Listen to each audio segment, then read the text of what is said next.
Stephen Cranford from Worthing used to be a policeman, and in his spare time he'd buy a house, renovate it and then sell it for a profit. Having done this 4 times, he's cleared his bank debt. Now he's going one step further and building a new home from scratch. And in under 12 months, Bill Baggs went to meet him. Hello, I'm Stephen Cranford.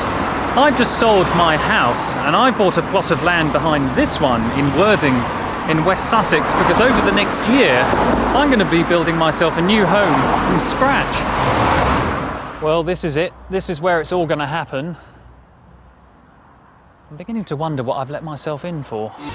Well, this pile of trees or branches is actually the front door of my new house. Our house was our castle and our king. And over in the corner where that dustbin is, that's going to be where the kitchen is.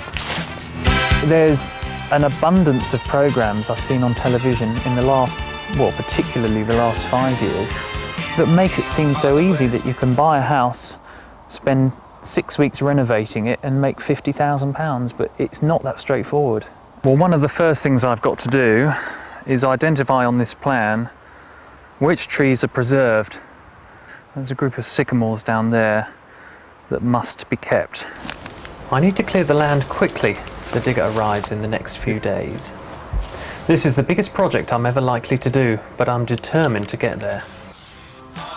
It's just a great project to be able to look at all this, that one day, well hopefully in about a year's time, this will all be done and it will be my new home.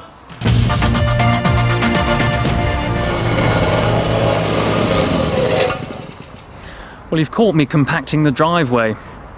Last time we spoke, I was in the middle of some woods. It has changed a bit since then.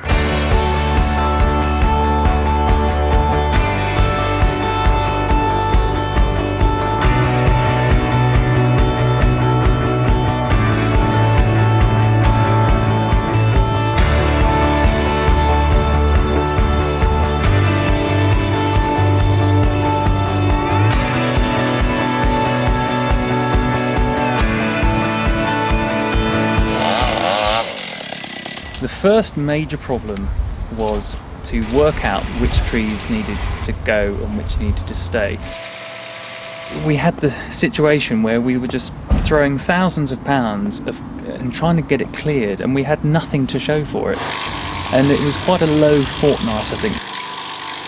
We had to not only clear the land, but we had to actually make the site as level as we could. Once you've got that, you then mark out very carefully from the plan. You work out how big the building is, and making sure the corners are 90 degrees. Very important, not so much for the bricklayers, but the roofers will be cursing me when they come to put the roof timbers on if it's not a nice, neat square. Underneath me is a main public sewer. We needed to find this sewer pipe, but we also had to be very careful to make sure we didn't damage it. At one point we did clip the collar of a piece of drain. That's now safely buried under here with no major harm done. Well, this is the same sewer pipe a few metres away.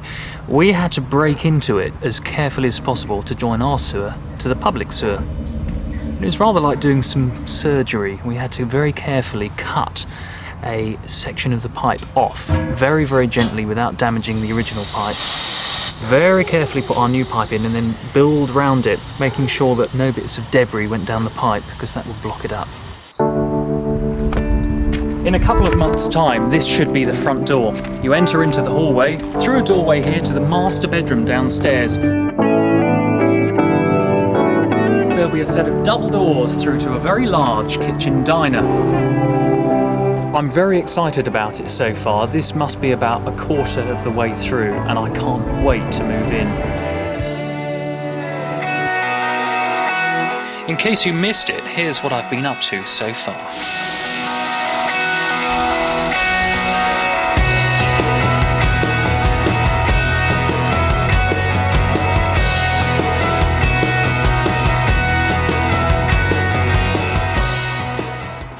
We had to wait 2 days for these tiles to arrive. They were delayed and only actually came at 5:10 at night yesterday, so I unloaded them in the dark. Make sure the felt is in the gutter. I want to make use of the scaffolding to put the guttering up.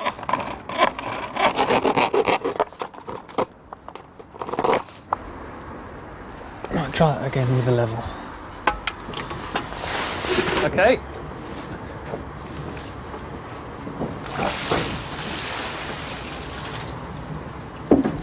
That seems to be all right.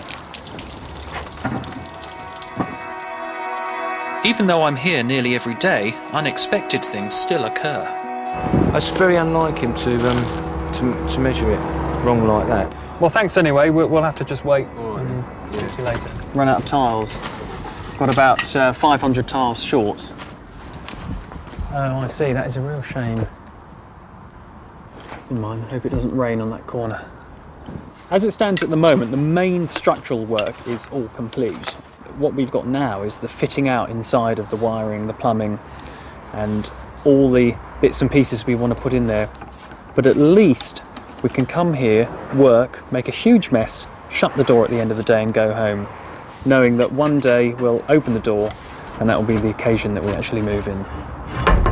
It's quite a challenge, isn't it? Next time we join Stephen, it should be his housewarming party, which I'm sure we'll all be invited to. I don't think Roger will with that haircut. But there we are.